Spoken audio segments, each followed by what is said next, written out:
the webinar, Reinventing Recruitment, What Every Business Should Be Doing. During this webinar, hiring and workforce expert Ira Wolfe will review the state of the labor market and quickly turn to techniques and solutions that will help reach more potential employees and hire faster. Including in the discussion, demo will be the use of the system that screens out disqualified applicants quickly, how to select the best job boards, and how to use social media and more. Ira is a recognized thought leader and author about workforce trends and employee assessments. He writes and speaks about the convergence of increasing job skill requirements, changing demographics, accelerating changes in technology, and globalization, which is creating unprecedented staffing changes. A couple of housekeeping issues. The lines are muted, but you can type in your questions and Ira will answer them at the end of the webinar. Also, we can unmute your phone at the end of the webinar if you would like to verbalize your questions instead of typing it. All right, I'm going to turn it over to you. Well, thank you, David, and hopefully everybody's having a great day. Appreciate everyone taking some time out of today to attend this, and hopefully you'll get a lot out of it. We've done quite a few webinars before, and enjoying my relationship with Georgia Employers Association. And as we dive into this, if there's any questions, please post them up to the site. And at the end, we will provide a copy of the slides. I'll provide those to David, and he'll be able to distribute those. So without any other delay, let's get started. Okay. So today's topic, we're going to talk about recruiting. We're going to break it into a couple different areas. I'm going to talk a little bit about what's going on in the workforce. You probably know we're not going to belabor that point too much, but there are some significant changes in the economy and the labor markets. Particularly, we're going to talk about different how sourcing is changing.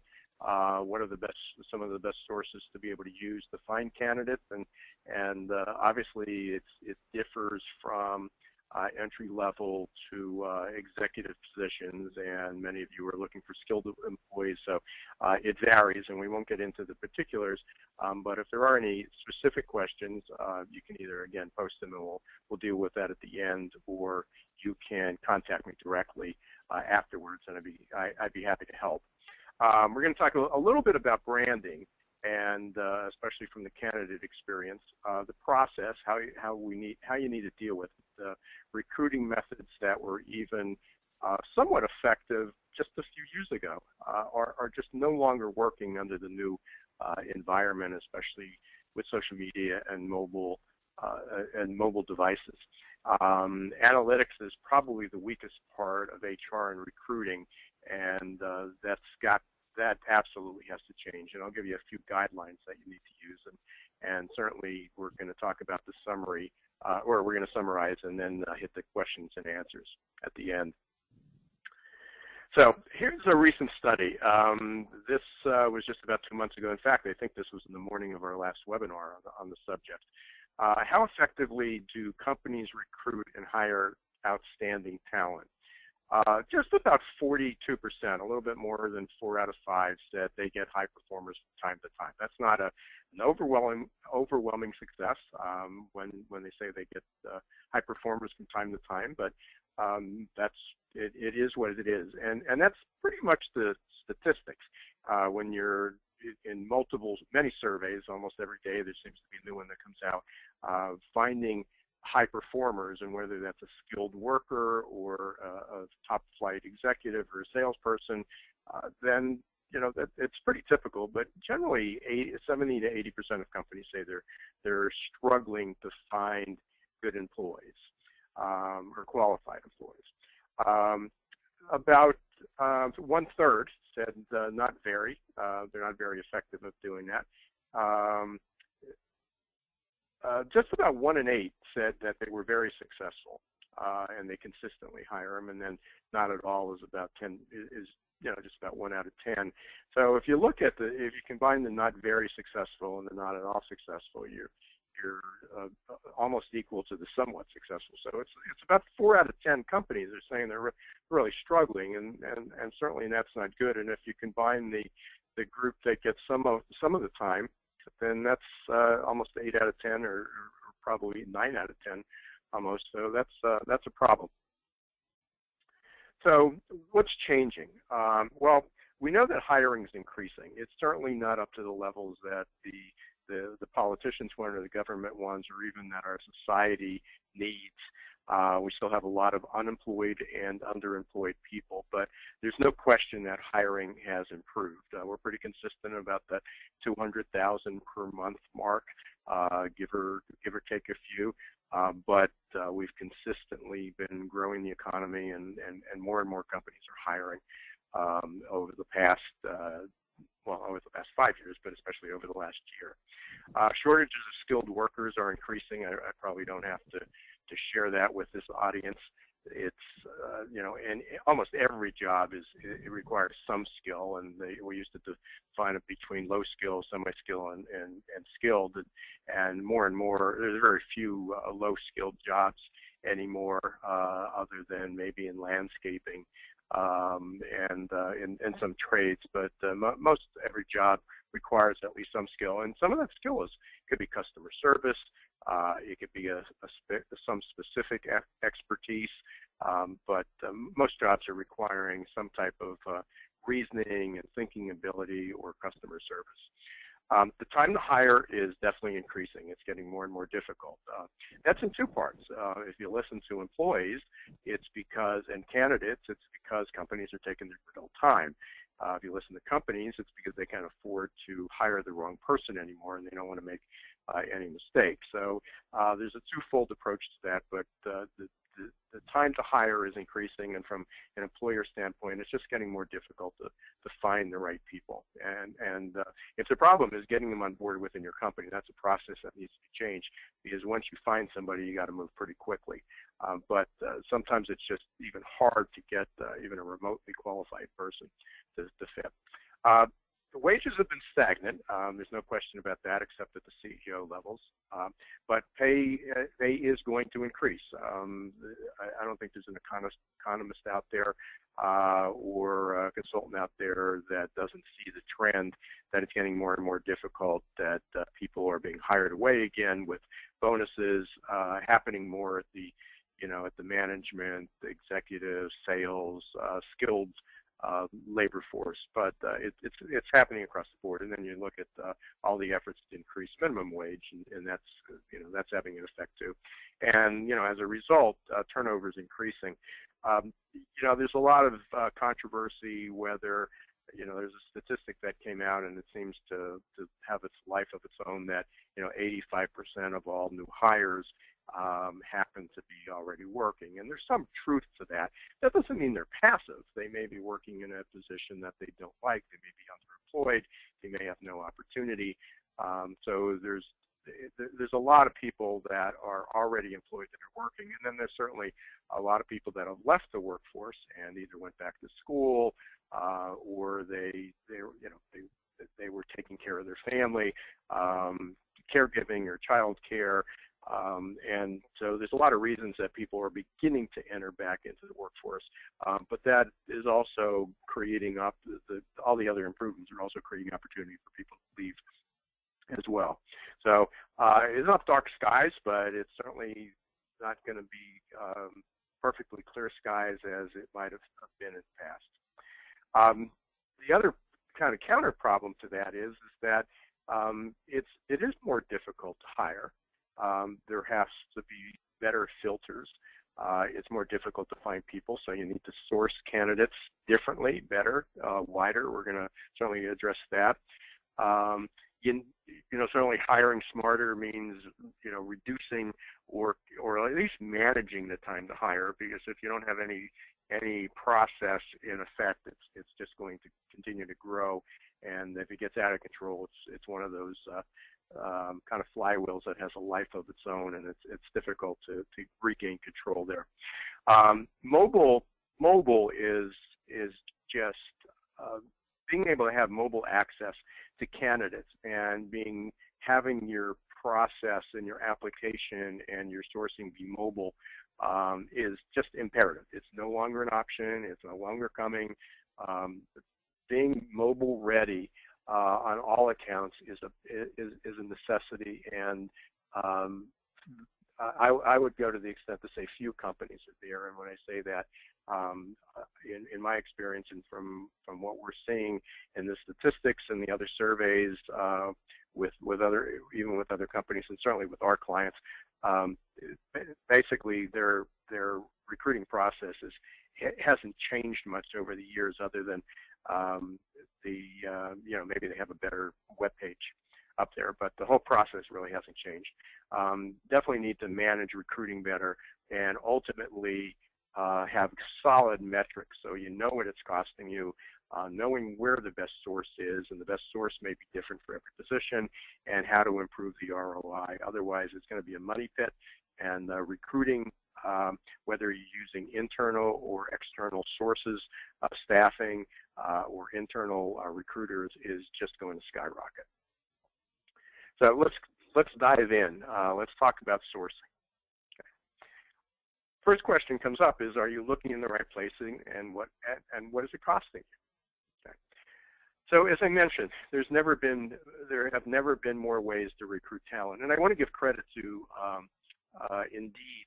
There was a webinar that I participated in about a week ago, and they did a phenomenal study, thousands and thousands of people that they looked at, how they were applying, where they were applying, what was working, they both from the employer side and the employee side. And again, so I'm giving them credit. You'll see a number of slides here that have Indeed Insights.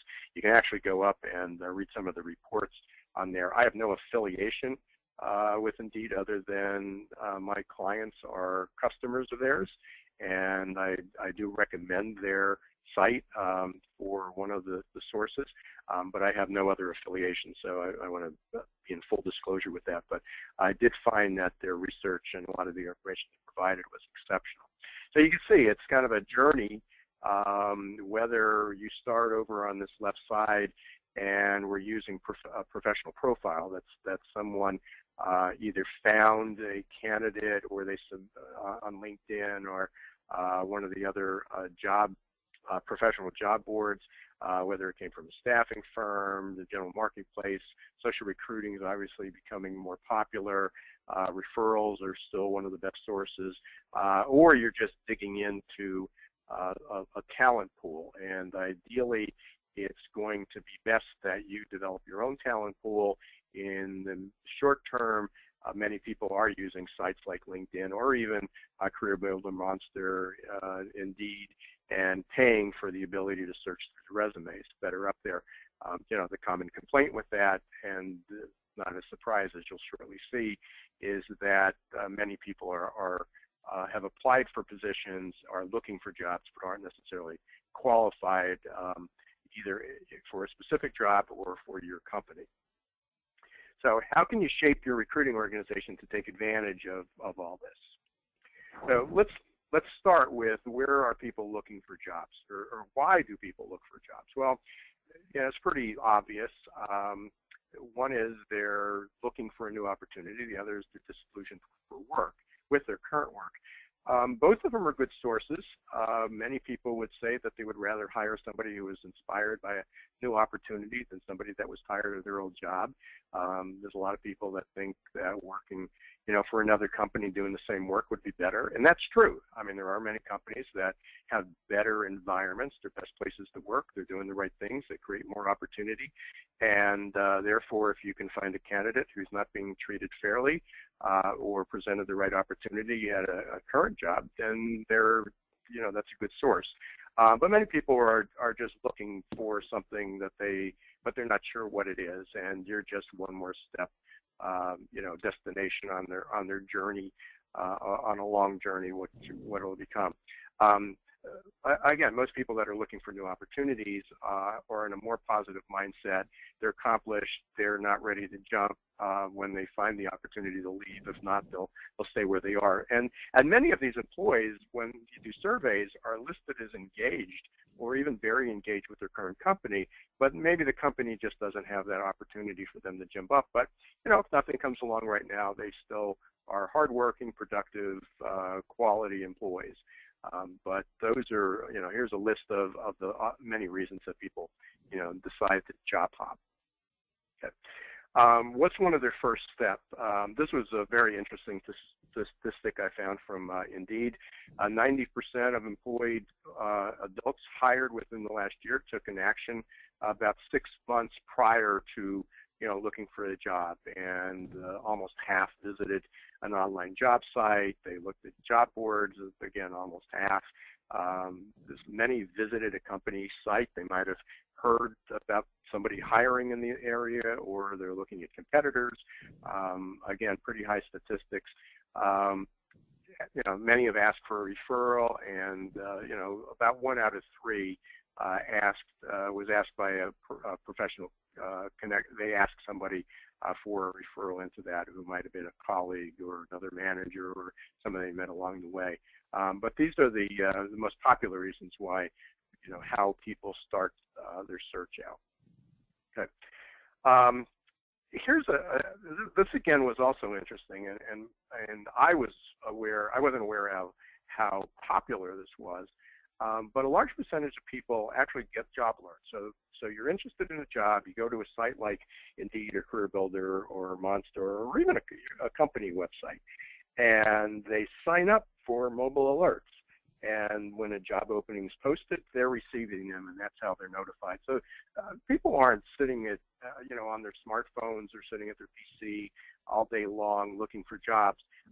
But many have found either a company or a job that they're interested in, and they are getting text messages and they're getting alerts for it. If you're not on their list, then you're very likely not going to be included in that. So again, it's an important feature to be able to do that. Who are doing it most? College graduates, about 1 out of 5, and certainly people under the age of 34. Not unusual, but also people at a fairly high income. So again, this isn't just a bunch of young millennials sitting around texting one another, signing up for job alerts. We're talking about half of college graduates, and again, a high percentage of people earning $100,000 a year. And many of them are young, but it's not exclusive to that group either. Sorry. This was also fascinating. Again, and it's important. It's important because if you hired somebody, you may not be able to take that deep breath and sigh and figure at least you got another year or 2 or 3 or 4 out of them. When this says our research, this was in Indeed. It showed that starting a new job doesn't necessarily change people's job search behavior. 65% of people who took a new job began looking within 91 days of being hired, and of that, 50% of those making $100,000 to $110,000 started look within 1 month of getting a new job. So kind of interesting behaviors that there are people that are job switching, you might call it job hopping. It's important when you interview that expectations are clear, that you create a good environment. It's important to recognize that recruiting does not stop at the job offer.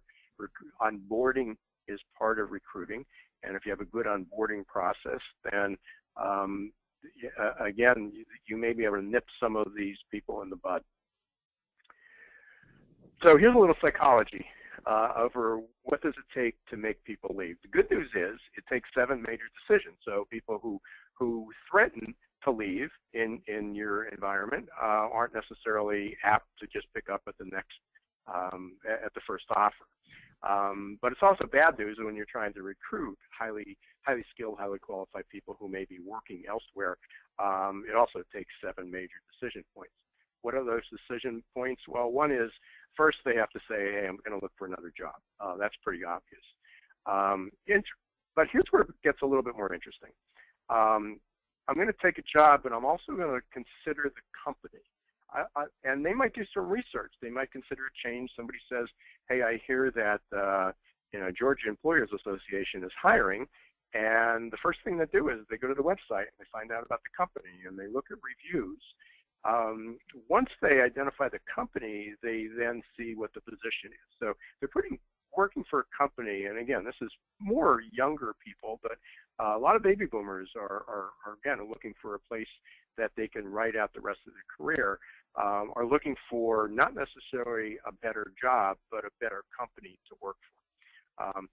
Considering the position and then the application starts. And this is where we're going to talk about in a little bit, because this is where once somebody gets through these first 4 stages, many companies, including many, maybe a few of you on the phone or on the call today, are because you lose them here. And you want to get people to commit to the process, and there's a high level of candidate abandonment. People who start the application get turned away or turned off.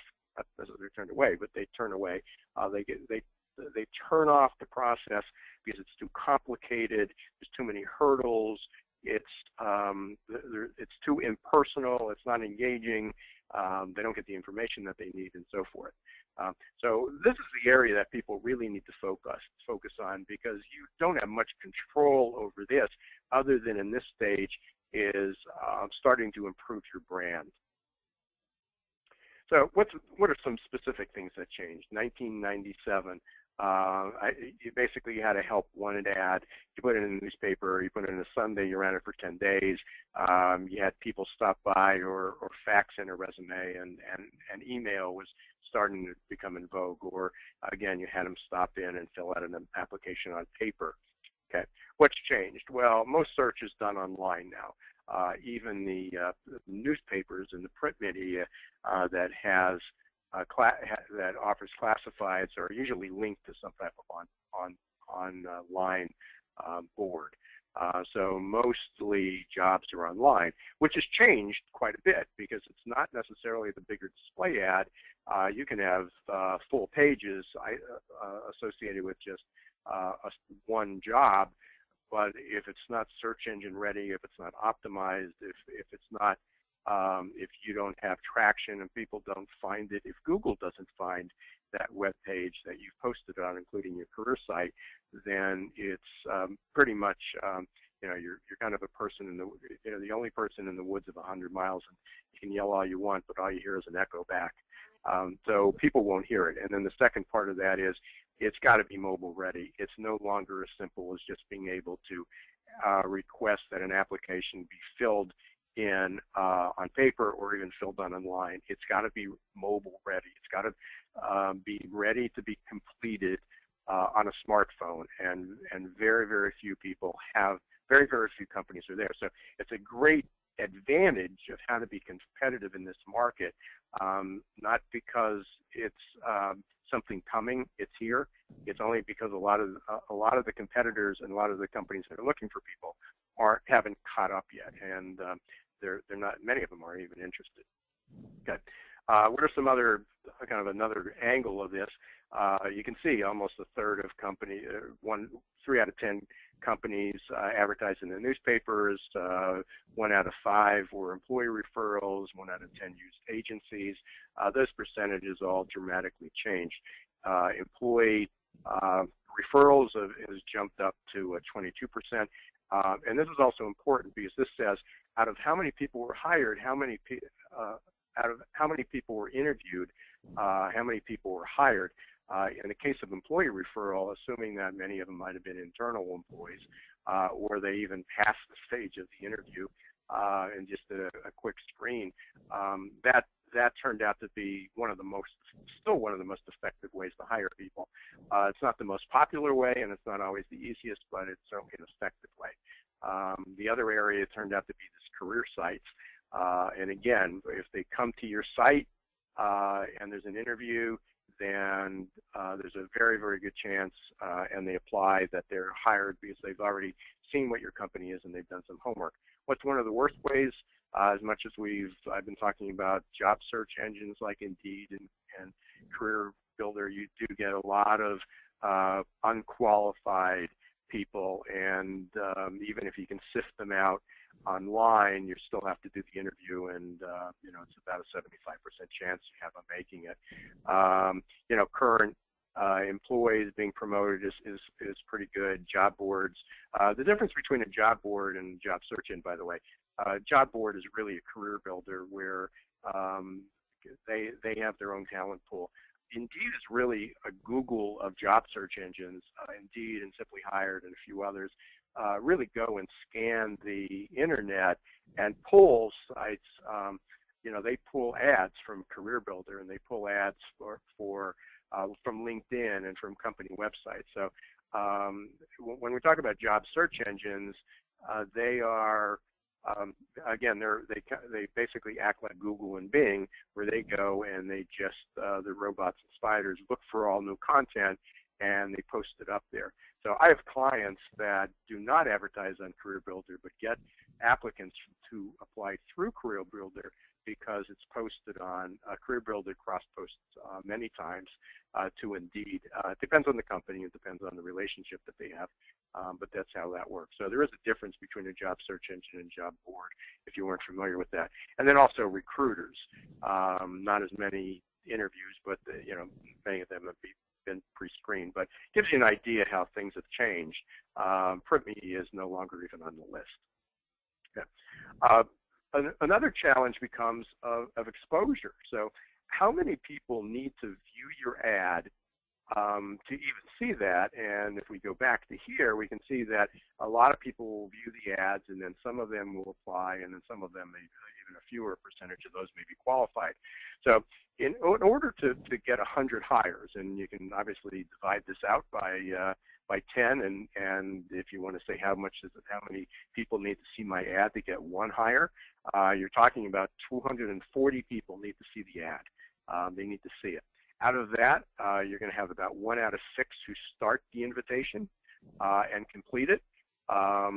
Even less than that will be interviewed.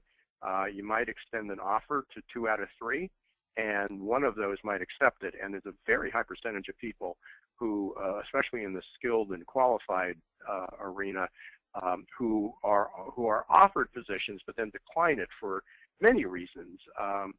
They weren't ready to jump ship. They got a counter offer from a prior employee or prior employer. It might have been in the middle of the year and they didn't want to uproot their kids. Maybe their spouse had a equally good job and didn't want to leave. So there's many, many reasons. So even going through all these steps and getting down to this final stage is a bit of an issue. So this is just another kind of an image of that. And what it shows is that this was from the from the Wall Street Journal, Wall Street Journal, probably 3 years ago. And then again, it shows, it was done at the PNC Financial Group, banking world, but it showed that in order to get one person offered the position, this was just a job offer, it took 100 people to start the application, not how many people viewed it. Based on our other formula, this would be almost 1,000.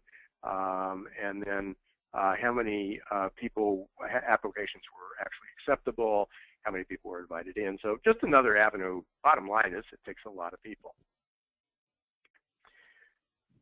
That's a repeat. Sorry, got to remove that slide.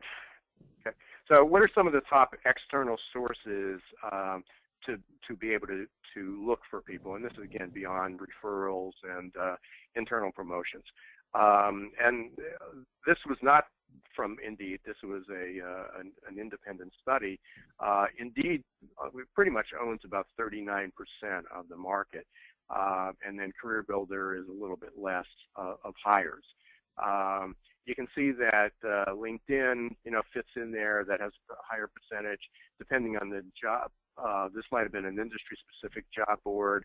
Craigslist is effective for lower-level jobs, but again, it depends on what region of the country. Sometimes it's even what community you're in.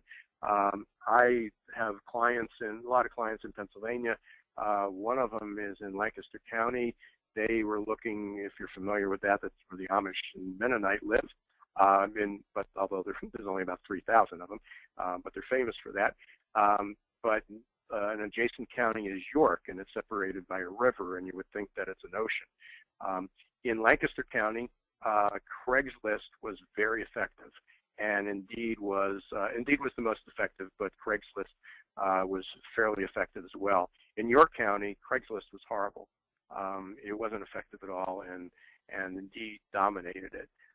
So even going 10 miles away in a different county, a little bit different culture, you have to be able to identify where your sources are coming from, and then not only that, if out of this, let's say out of LinkedIn, although it's only 4%, what if 80% of the people from LinkedIn were qualified, but only 20% of the people from Indeed would?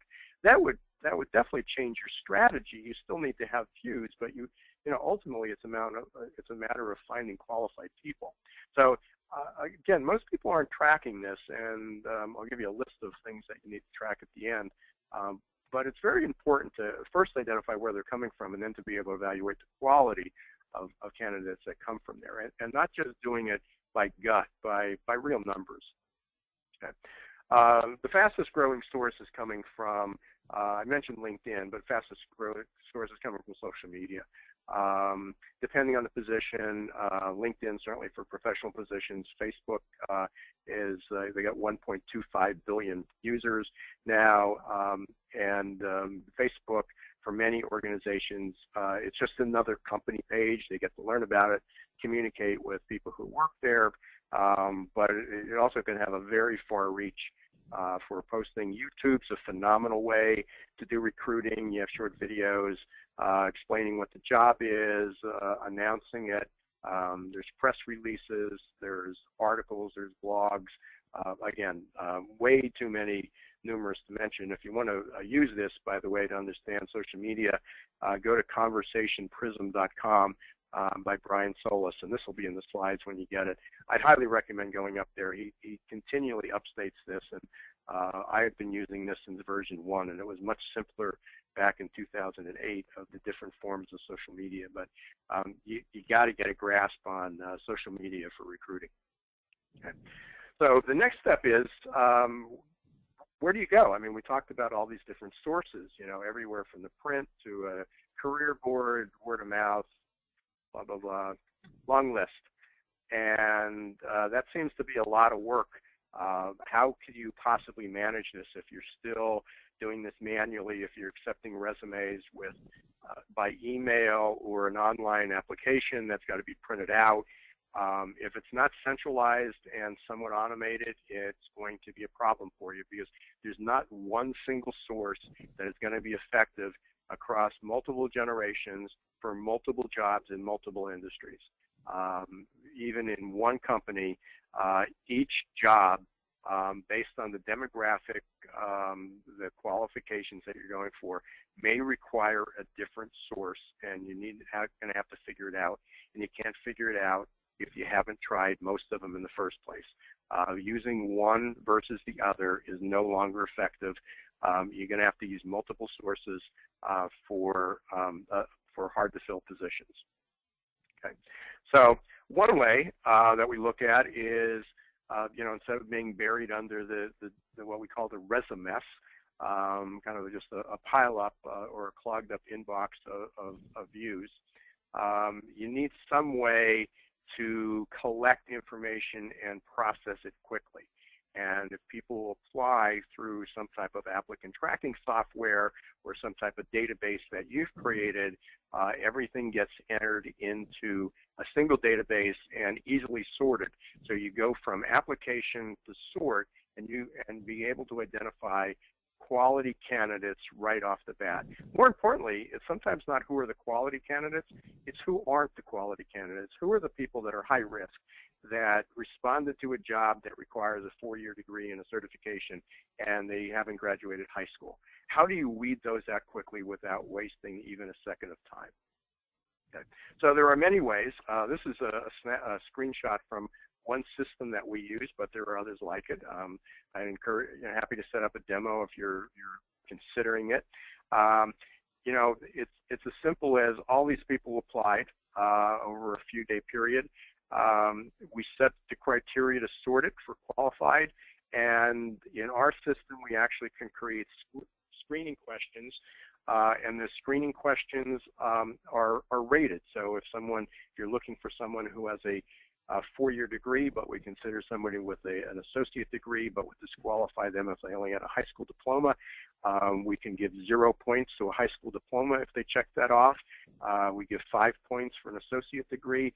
We give 10 points for a college degree. We give maybe 10 points for a master's, or maybe you don't even want anybody who has a master's. But each response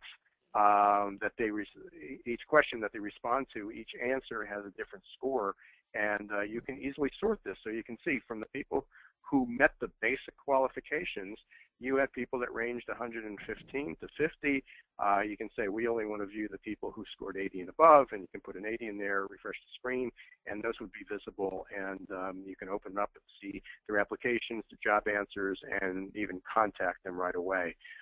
So at a flip of a switch and within seconds, you can figure out of everyone who applied who are the most qualified, who are the least qualified, and who should be contacted immediately. Okay. So that takes us up to the candidate experience. We talked about how do we improve the process from your side, and we'll come back to that. I used to call people, then I got into emailing and texting. Now I just ignore everyone, and that's a problem. I published an article just about 2 weeks ago, and it was called, was quite popular. I can send the link to David, and he can send it out to me if he hasn't done already. It was an article about candidate ghosting, and it's being invisible to candidates, especially with the young generation. You're looking for millennials, but really in showing respect to any candidate, regardless of age. You need to respond to them. They can't submit an application and get a thank you on an email or an automated reply and don't hear from you again for weeks or months or ever. People are now looking to be respected. Candidates are customers. And just like you don't walk into a store and get ignored, or you don't respond online and get ignored, you can't ignore your candidates. I thought this was pretty funny. I would suggest applying for a job at my work, but I simply don't hate anybody that much. And I hear that. I hopefully not from any of my clients, but all you have to do is go out and listen. Whether you're waiting in line somewhere, and people talk about how much they dislike their work or their bosses or their companies. Okay. A recent survey showed that almost 65% of candidates, almost 2 out of 3, use a career site when researching your company. So the first step is taking a good look at your web page. Most of career pages in companies are, they should be an About Us page, but an about what's it like to work for us, not necessarily, who you are and what you sell, but what it's like to work for you. Most career pages or career sites are merely listings of jobs and job responsibilities. It doesn't tell me anything about what type of company you are, and that's absolutely has to change. You're gonna lose quality people that you didn't even know even viewed your site. That's got to be improved. And again, happy to give you some advice so that I'm not a web developer, but I know more than enough to be dangerous and work with a lot of companies. I also work with a team of millennials, and they're helping to frame that as well. 2 out of 3 or 3 out of 4 candidates said they never were asked about their experience. And experience doesn't mean their career experience. It means what did they think about their process. No customer satisfaction when it comes to candidates. Only 38% received any information prior to the interview about the company. 56% didn't receive any feedback. 47% of applicants had no previous relationship with the company. And here's where this first experience, and many times applicants are customers, or applicants can be customers, even if they don't get the job. So first, one of the first things you need to do, even if you're not changing your process, you need to look at the candidate experience. There's a fine line, and I'll be the first to admit, and there's no magic bullets or no magic answers. There's a fine line between creating enough filters for you to make it easier to identify qualified candidates and screen out the unqualified, but setting up too many filters and bars and hurdles that they have to jump over to reach to want to continue the application. It's a fine test, and again, it's sometimes experimental, but there are some rules to follow, and I'm going to give you one very shortly.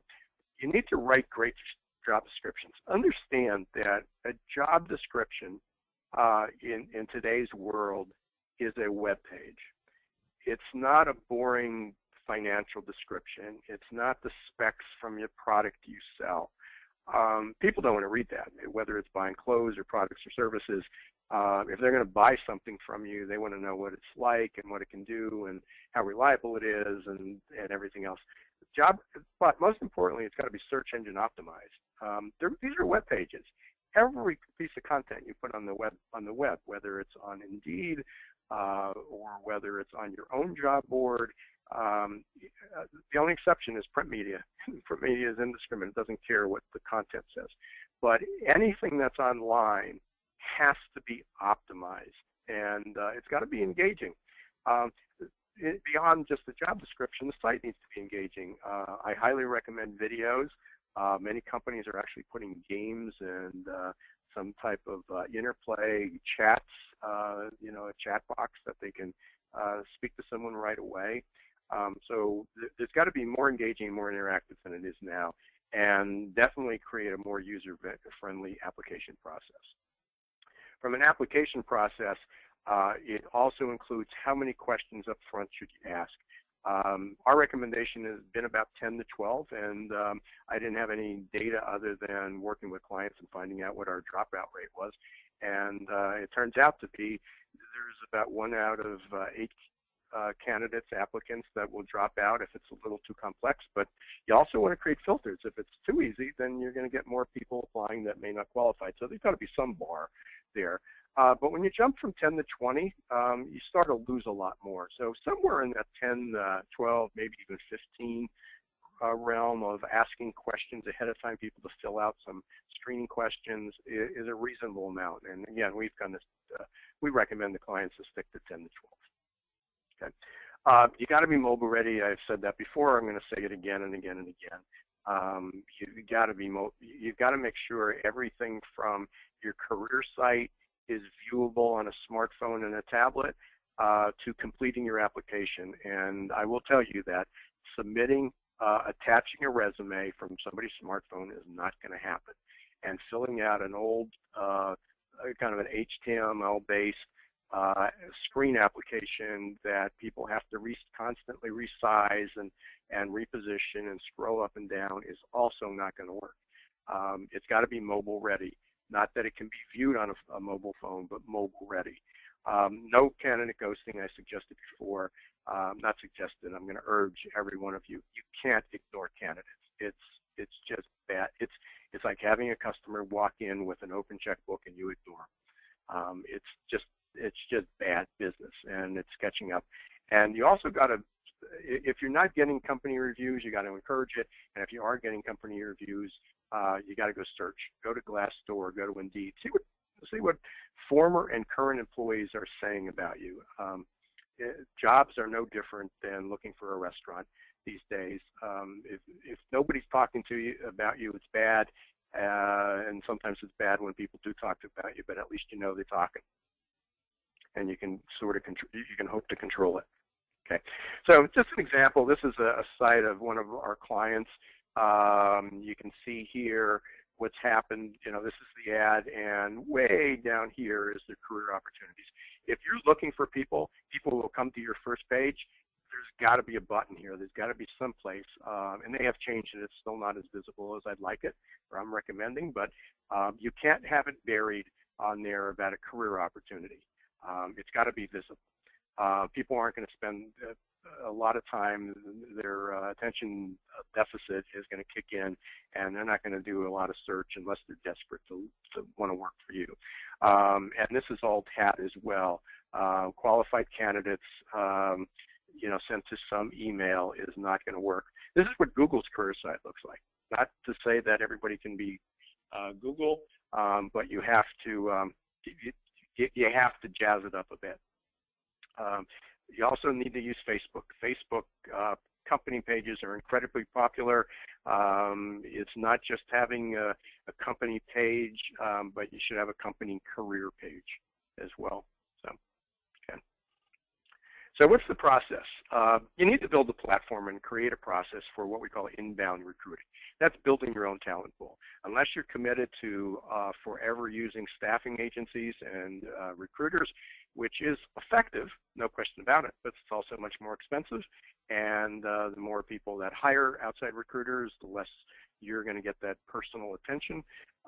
So the best thing is to look out for yourself and start to create a process for inbound recruiting. We talked about throwing out that wide net. There's no other options. You can quickly narrow it down, and whether you use me or other people, they'll be able to tell you which ones of these you might want to try first. You don't have to use all of them, but you have to use several of them to get started. You need to have a process to automate. If you're still collecting resumes by either paper-filled resumes, or it's a field that they fill out online, or they're submitting resumes and you got to print them out and somehow collect them and distribute them, you got to automate the process. Everything's got to be centralized. You create a central database where you can do searches, and from there you get one of the most important benefits of it is by being able to track and measure what's working. Where are they coming from? What do we need to tweak? Is it optimized enough? So you need to automate the process, and I showed you that a little earlier. We use job questions such as this. Please indicate how many years of experience you have in IT. It could be customer service, sales, management. If they have less than 2 years, they may get 0, and in this case, they got a low red flag, which means they were disqualified. Is the job required more than that? If you were looking for trainees or apprentices, then they wouldn't get flagged. They'd still be in the pool. So you can disqualify people either because they don't even fit your minimum requirement, or you can allow them into a bigger pool and be able to sort as long as you have some mechanism to sort them and don't have to manually enter all the data into a spreadsheet. Okay. So need to see the big picture beyond kind of throwing darts and rolling the dice. Ultimately, this is about measurement. It's about big data. It's about having a central process that's user-friendly for both you and the candidate. It's creating a better experience, but it's also being able to finally have HR metrics and recruiting metrics that work. So one thing is what sources are working. You can see here, this was an example I mentioned earlier. Indeed certainly got the most, but Craigslist got quite a few. Indeed had more disqualified people than Craigslist, which is not what my client or many people expect. But we were very specific and targeted, and this wasn't the first go-around we had with it. I can assure you the very early candidates with Craigslist were not the right candidates, but we created some mechanisms and some edits on the ad to change that. A rising portion is actually coming direct from their website. They don't even advertise on Career Builder, and yet got 5 people, as I mentioned before. That's because of the way Indeed functions. Okay. Again, just a different avenue, but you can see a different job, a different percentage of effectiveness of Indeed and Craigslist here. Okay. And here's another ad. There's another position where Craigslist wasn't really effective at all, and Indeed was better. So where does recruiting start? Well, it starts with the system. And an effective recruiting begins with analytics. You can't improve recruiting if you don't know where to acquire the best candidates and how much it will cost. And you can't basically throw out that wide net with some type of automation or system. An applicant tracking system isn't your holy grail, but it's the first step in learning how to manage your process. So what are the things that you need to figure out, that you need to measure whether you use software or want to do it manually? You need to figure out how many people are seeing your ads. You need to be able to track that by the source, how many people started an application, how many completed an application, how many of those did you interview, how many people out of those did you hire, and how long did they stay. If you don't have, if you're not tracking every step of the way and have a means to do that, then you're really just going to continue to throw money down that pit. You need to know how many applicants applied per source and what did it cost to acquire them. You need to, because again, it's free on Craigslist, and Indeed is free unless you go to a sponsored ad. but you might find that it is beneficial to pay or sponsor ads more than the free ones if it's taking too much time or you get too many unqualified ones. How many people do you interview and how effective is the interview? And so on. You can continue to go down this list. It's available. Happy to help you with any of these. But these are 6 stats that I would highly recommend that you start to track. And if we've got HR on the phone, I'd recommend this to management. If we've got management on the phone, I'd insist that HRs figure out how to do this. Okay. In a kind of a shameless plug, we have a system called Prevue APS, Applicant Processing System. Happy to do a demo for anyone.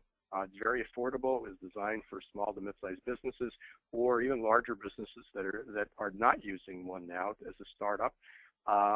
But it's a very affordable, easy to use system. And within that, you do get free Indeed and Simply Hired. So if you're spending money right now on Indeed and Simply Hired and some of the other career boards, the cost of what you're spending generally comes out to be about what the cost of running this for a year is. And then we're also offering a discount to GEM members. With that, I'm going to take a breath and come up for air and ask David to, I guess, provide me any questions that were asked. Or we got one question. Okay. Yes. What does ghosting mean? Ghosting just means you act like a ghost. You're invisible. The candidate applies, and they never see you. They never hear from you. They never see it. You're invisible to them. So I talked about candidate ghosting from a sense of, again, if a candidate applies, you have to be responsive. If they're not qualified, politely reject them and ask them if they want to keep it on file. But that can't be 6 months later. You've got to keep people in the loop these days.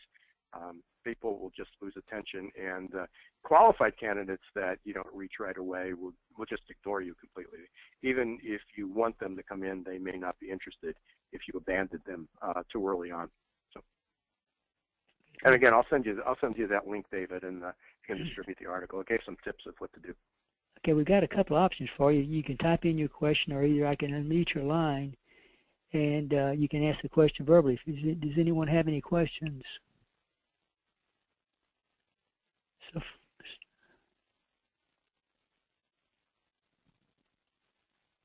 I don't see any questions writing. Any more questions?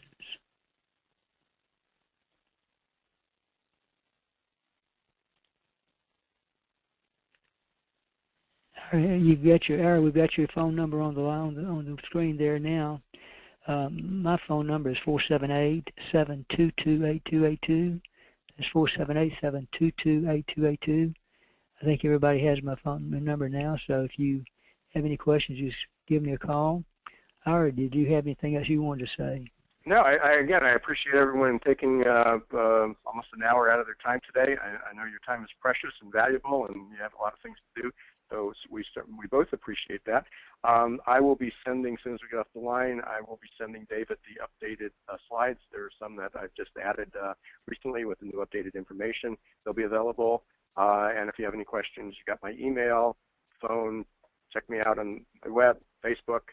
Not many places you can't get a hold of me. So, again, thanks and have a Ira, hold on just 1 second for me. Okay. We do have one question. Okay. Chris, if you would enter your audio PIN number and I'll unmute your line. Or either you can type it in. Here we go.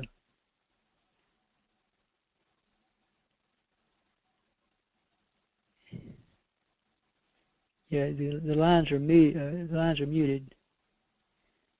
Chris says, "I have a question, but you seem not to be able to hear me," which is true. I can't. Can you open up all the lines, David, just for a second?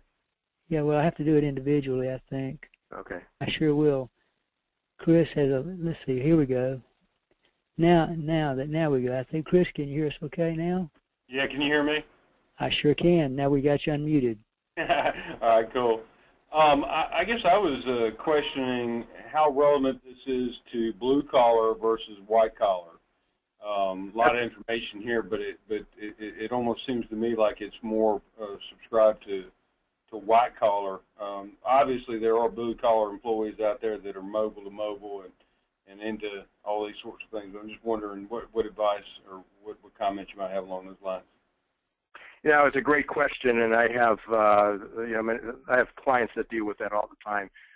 The direction's certainly moving away from that. To have, I can't remember the last stat, but it's something like 90-some% of all people under the age of 35 have a mobile device. So they're talking on the phones, they're texting their buddies. They don't have home phones, they may not have computers, they may not have tablets, but most people have a smartphone. If you're talking about a 50-year-old, blue collar, then you're right. Some of them are not very tech savvy. They're not using the mobile devices. Unfortunately, you're still going to probably have to resort to old technologies, although they are using Craigslist. And the other thing is, a lot of times they are not tech savvy, but their children and their spouses are. And they're searching for jobs at night and having other people assist them in completing applications. I know that for a fact happens. I can, off the top of my head, tell you 10 people that I know that they are not, the applicant is not tech savvy, is not savvy enough to do it, but they are applying online. So it's becoming a point where it's just not going to be possible to even reach that audience, because and again, in the APS system that we have, you can actually have an application. It could be filled out by fields. The advantage is that if you're filling out the application, all you have to do is know how to type. And if they can type it, then you're collecting the data that way. But it's still a problem for some industries, but you're going to be forced to make a change, unfortunately. Even when they go into like workforce development sites, in Pennsylvania it's called CareerLink, they're forced, the only way they can apply is to put their information into a computer. They're assisted. Somebody sits there and shows them how to do it. But even them, and most of them are blue collar. So if you want to talk a little bit further, I'm happy to talk with you offline with that. It's a challenge, but I would definitely not. I don't think it's exclusively blue collar or white collar. We have a lot of blue collar people being hired on this. Got it. Thank you. Thank you for your question, Chris. Yeah, and anybody who wants a demo, I'd be happy to set it up too. There's no obligation. I don't push, but if you want to see what it's like, even to start on the first step of evaluating it, I'm happy to do that. But, yeah, it's a good question, Chris. Appreciate it. Does anyone else have any questions? By the way, we are recording this webinar, and I will send you a link to the recording as soon as we get it taken care of. One more question, David. Okay, go ahead. I hate to hog the line here. Ira, would you have any suggestions as to what sites or media we should be focusing on when we're focusing on blue collar recruitment? Yeah, if we can, I'd be happy to do that, but it's going to depend on what jobs you're looking for, the industry you're in, the area you're in. The area we're in, there's a lot of free newspapers that, are distributed either at the, restaurants. Some of them we get delivered in our driveway. They can be effective. Sometimes they are, sometimes they're not. So the more specifics you can provide me, I'd be happy to share with you. Gotcha. So if you want to send me that, again, email or give me a call, I'd be happy to talk it over with you. But yeah, it's going to depend on the job, the industry, and also where you are. Well, Ira, I don't see any more questions. Okay. Well, if not, I think they know how to get in touch with us, and I will get that information to you to distribute, and look forward to hearing from anyone. Appreciate it. Thank you so much, Ira. Great job as usual. We appreciate the opportunity to talk with you today, and we appreciate everybody who joined us today. If you have any questions, you've got our phone numbers and email addresses. Have a great afternoon, and let us know if we can help you. Thank you so much. Ira, have a good afternoon.